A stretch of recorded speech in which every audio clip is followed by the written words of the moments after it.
So we have 200 languages here, and you can see some of them as we scroll down. Well, there's something going on here. Orthographic history. Okay, we have to look at the orthography. You're actually kidding me. Oh my goodness. That's a lot of clicks. But don't worry, we're using this for its analytic versus synthetic quality, not for its phonology. YouTube, welcome. We are about to do something a bit fun for the community. Everyone who's here with us live today is going to collaborate with me, and we're going to make a new Conlang together, and we're going to put everyone's names in it. And we're going to have some fun with the phonology and with a sketch of the morphology and syntax as well. We're going to be using the power of randomness, and well, I think you'll see. Let's go in over to the where is the side webcam? There it is. Okay, so here we see before us a very large spreadsheet. Hello, YouTube. How goes? All right. So the idea is this. If you would like yourself put in as your name, why don't you do one of these characters in the chat? Maybe like, I don't know if this, how about this one? So this sort of, let's make that nice and big so that you can see it. And if you want something other than your actual name, put it after this little greater than sign. So I will make sure to get everyone that we have. So I see Lexington Reynolds. I'm going to just do this briefly now. Ship combo, lorem ipsum, Sotten, Lemsip. Okay, great. Bane. Okay, getting everyone down. I see. Great. And if I miss your name due to my human frailty, just keep at me and I will see it. Unfortunately, Lucy's going to be away for the first half of the stream, so I'm on my own for now. Okay. I might just actually do some copy and paste. I think that would be a little bit easier. Superb. Okay. Did we get Raven? Yeah. All right. Jansen with the affricate. Miriam, excellent. Welcome. Nemo. Now, okay, so Bigfoot here. All right. Yeah, we got a lot of names. This is like our, these are our seeds. Okay. Max Renotch.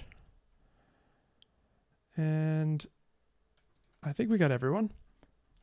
Okay, so what is this? If you just have popped in, what we're doing is we're putting down anyone who wants their name to be part of this language's sort of core lexicon. Just put that little greater than symbol into the chat, optionally with the name that you want after it, and that will be immortalized in this language. So if you didn't get, I think I see someone who said they didn't get in.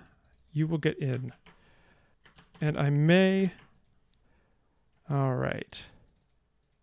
Super. Oh, so Cherry. All right. I think I got everyone now. Oh no, missed Aussie. There we go. Okay. Thank you, Lexington. Okay. So if anyone else wants in throughout, just put the little greater than in because you are greater. Right? You are greater than the people who don't watch. No, you're all great. Everyone's great. But, you know, I do like you more than the people who don't watch the stream. But no, you're all great. It's totally fine. But anyway, you're all equally great. So there we go. I think that's that. Okay.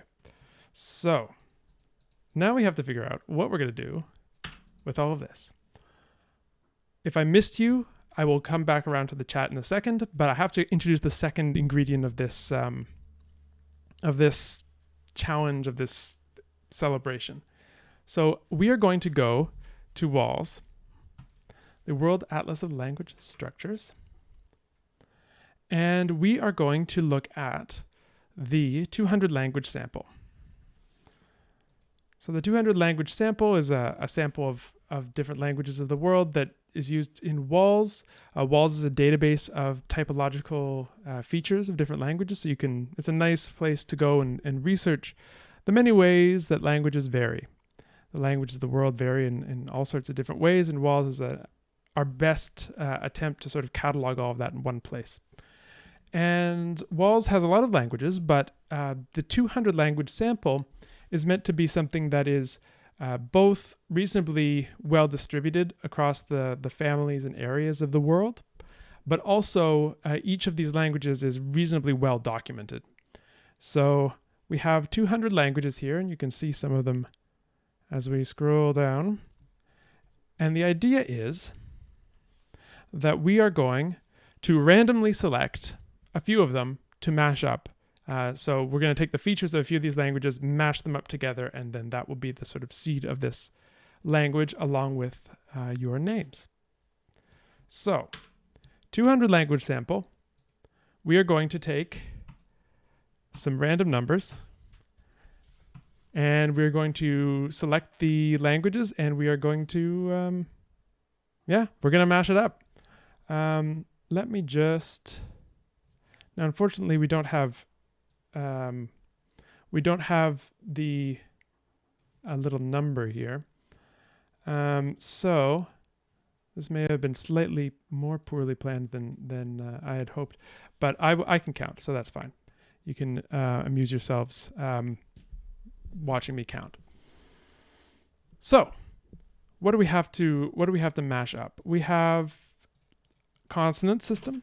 Let's choose some things that are more or less independent. I don't want to make the strong claim that these things are totally independent, but I think that there is not as much of a relationship between the consonant system and the vowel system of the language as there is between some other things. So then we have consonants and vowels, we have basic word order, and we could also do something like somewhere along the analytic to synthetic range.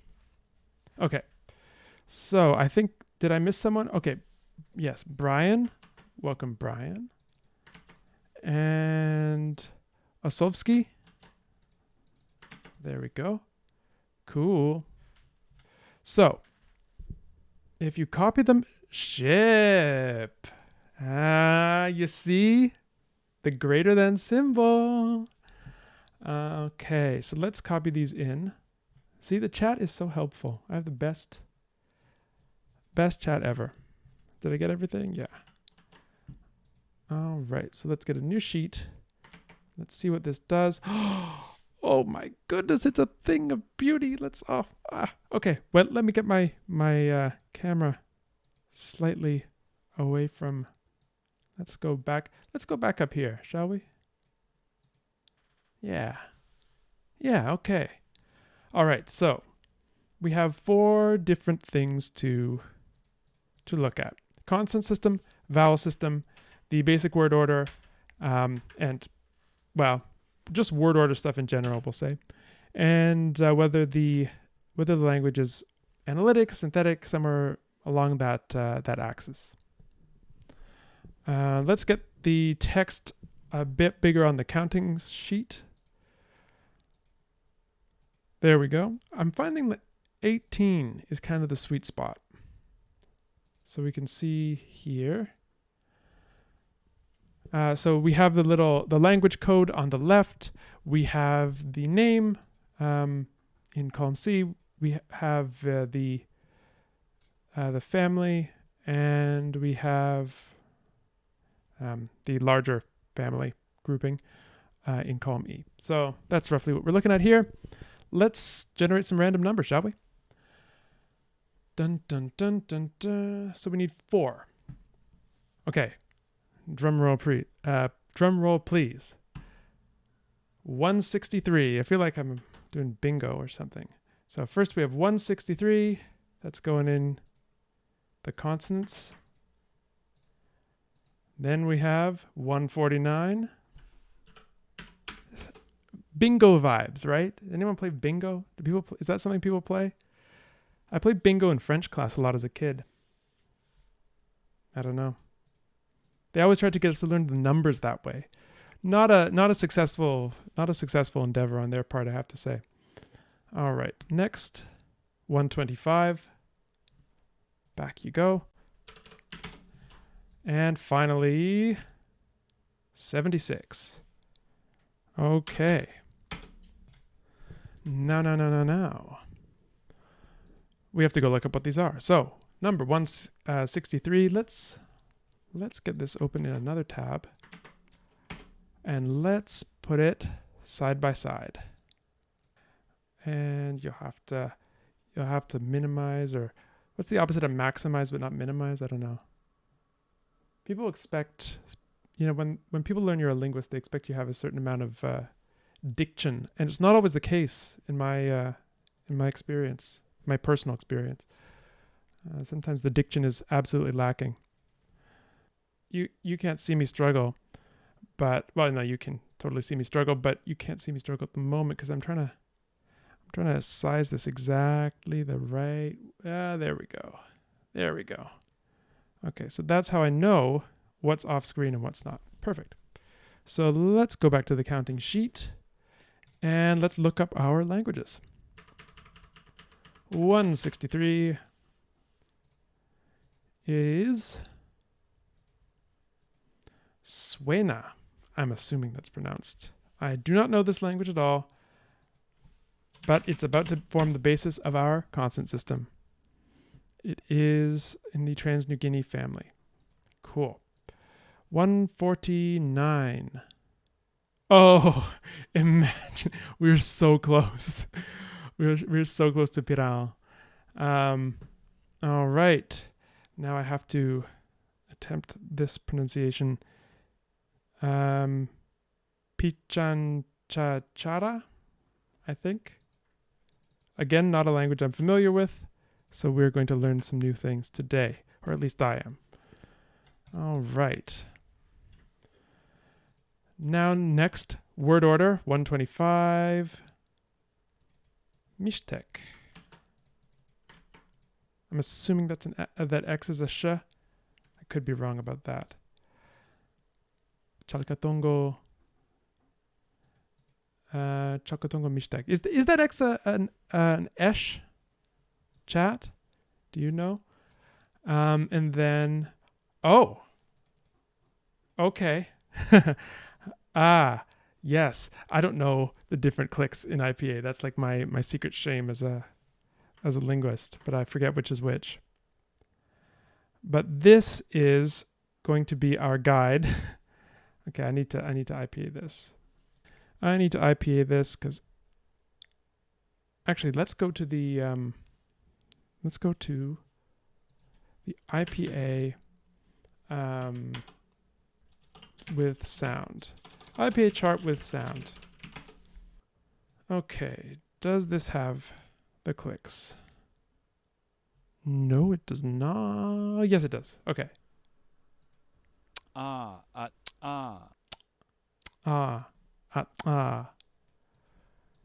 So this would be, let's look this up.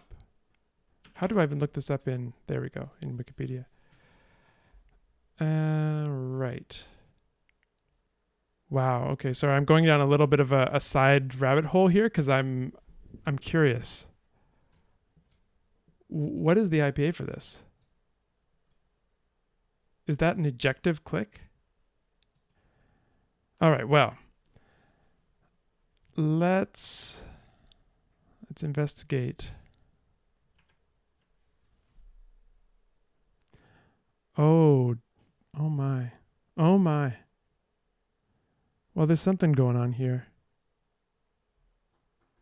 Orthographic history. Okay, we have to look at the orthography. You're actually kidding me. Oh my goodness. That's a lot of clicks. But don't worry, we're using this for its analytic versus synthetic quality, not for its phonology. Okay, so this is... No, wait. Where is that sort of bar? The dental click in the IPA. What does that represent in this language? Oh my goodness. Can anyone see it? I can't even see it. Dental click. Okay, so this is it. So this is a pre-nasalized. It's a nasal glottalized dental click. Nasalized glottalized dental click. So I don't know if I did that right. And I don't know if anyone's going to help us do that. Let me see if I can find this pronounced. Well, maybe we can hear a speaker.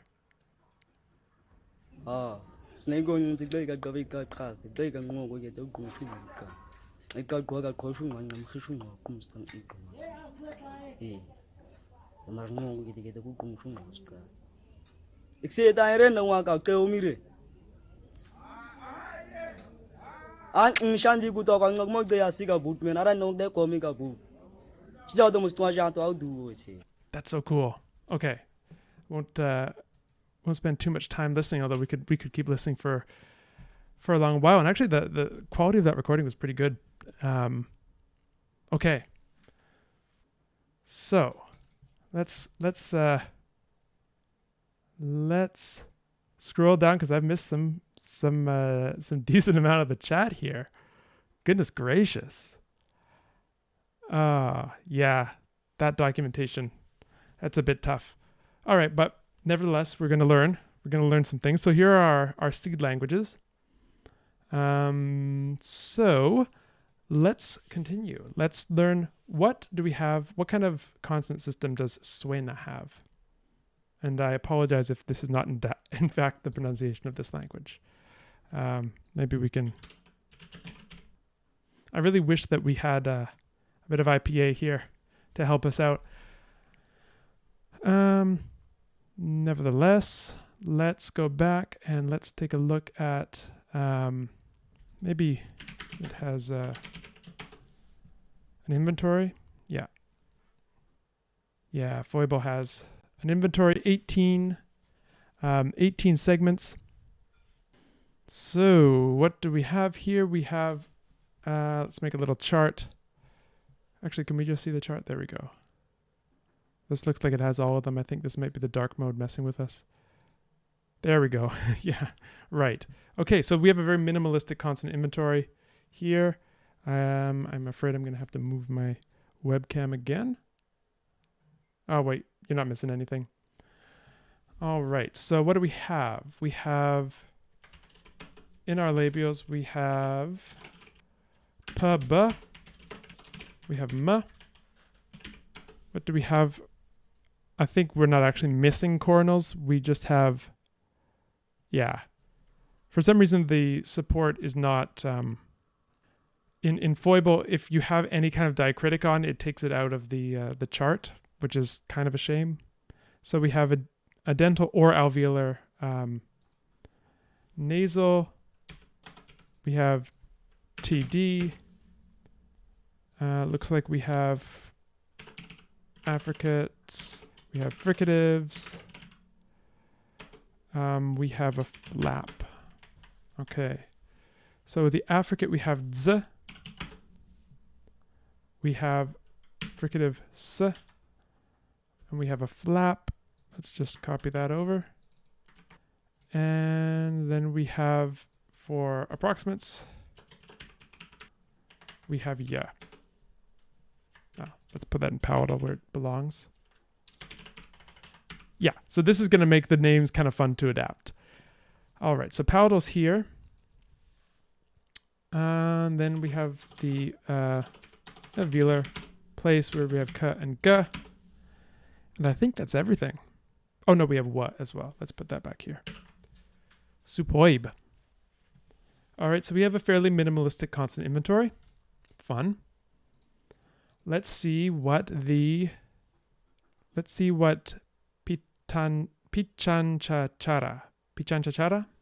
I think. Let's see if we get any pichanchachara. Pichanchachara is the English adapted phonology. Pichanchachara. Cool. All right, so let's see what their vowels are like. Soich. There we go. We have 3 data sources, or maybe 2 or 3 data sources. Okay. Interesting. Okay. So let's take a look at this on the chart. So this is interesting. We don't have anything. We have everything kind of a bit centralized, don't we? We don't have I, U, A. We have E, U, A. That's kind of interesting. And we have a few diphthongs, A and O. Whoa, that's really cool.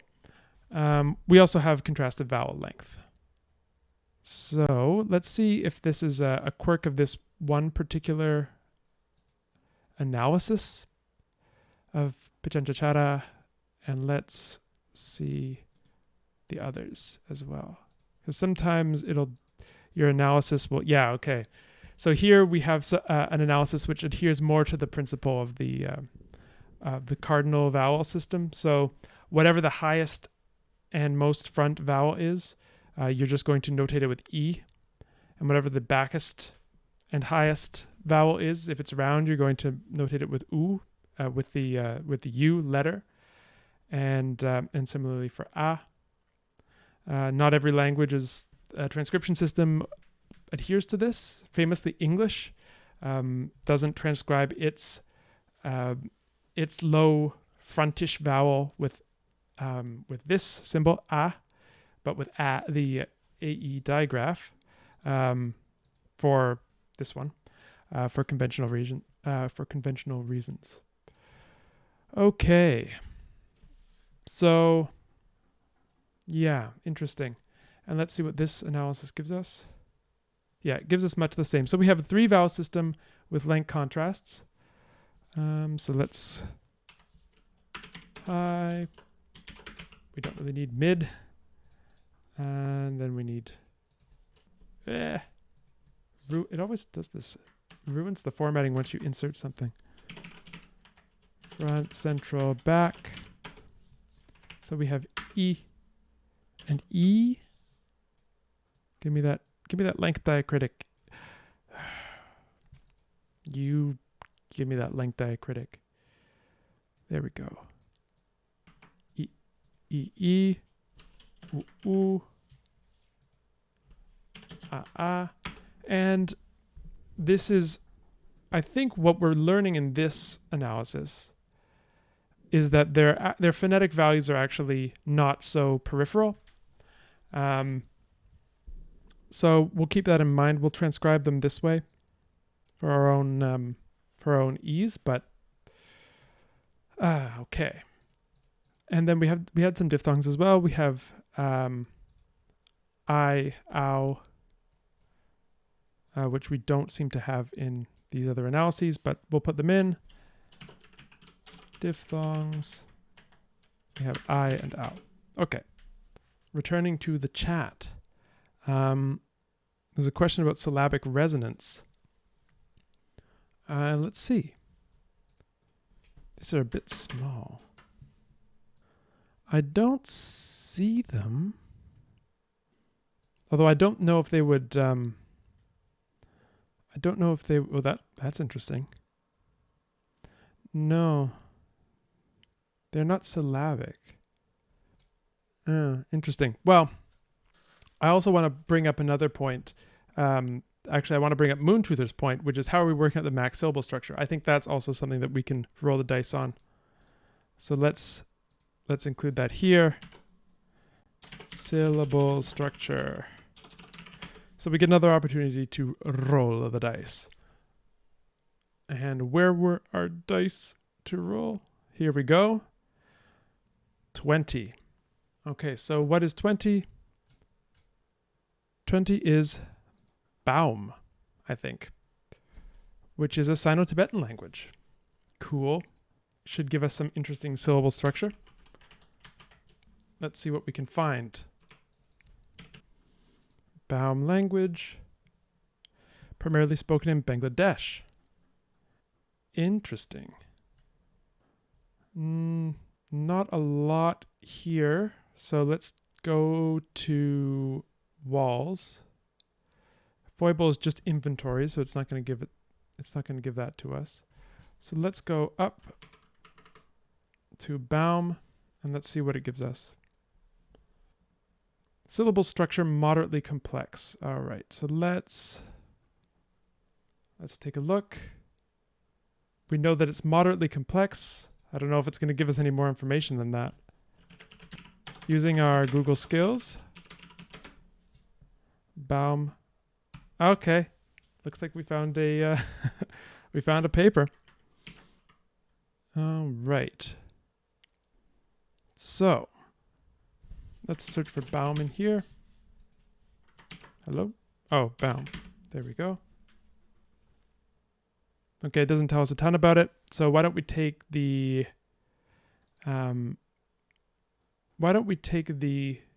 sort of generic syllable structure it gives for the language family as a whole. Let's see. So, I'm just going to do ultra fast paper skimming. I don't endorse skimming papers this fast. If you're in grad school, you should learn to read papers with the appropriate amount of care and time and lavish attention that you have when you're in grad school. So, you just sit down under a tree and really just soak it in. Just soak in the paper. But I'm not going to do that here because we are on the clock. So what do we have? We have, okay, either just a C, a single consonant onset, or it could begin with an observant liquid cluster. Okay, so that's good. So let's go back here. Syllable structure. So we have C. Let's put R. So this could be R, Y, W. No, this could just be R if we're following this. So we have a consonant. We have R. Open syllables could have a long vowel. Okay, so a long vowel. No, I've done it now. A long vowel or a diphthong. So why don't we just call this VV to notate long vowel or diphthong. And the first consonant, is it optional? I just assumed it was optional, but it may not be optional. Yeah, maybe it isn't actually optional. Interesting. Diphthong, triphthong. Closed syllables not ending in a glottal stop because we don't have glottal stops. But we have here a short or long vowel and can be closed with any of w, y, r. So we have basically two options. We have open syllables which have to be heavy, so the long vowel or a diphthong. Let's zoom in the paper a bit. W, y, r. What else could it be? A nasal, so mana. A stop, pataka. Maybe we'll just have them be the voiceless stops that it can end with. Okay, great. So basically anything but s, z, p, b, p, d, b, d, g. Okay, so special kinds of things can only a limited, what I'm trying to say is only a limited selection of consonants can end a syllable. All right. No empty onset. Yeah. All right. So the initial consonant is mandatory. What time is it? Oh, I should put in a cut for YouTube, right? Let's cut for YouTube here now that we've made the decisions about the phonology. And then we'll get back to adapting some things. So back to the full screen, YouTube. Always a pleasure to have you.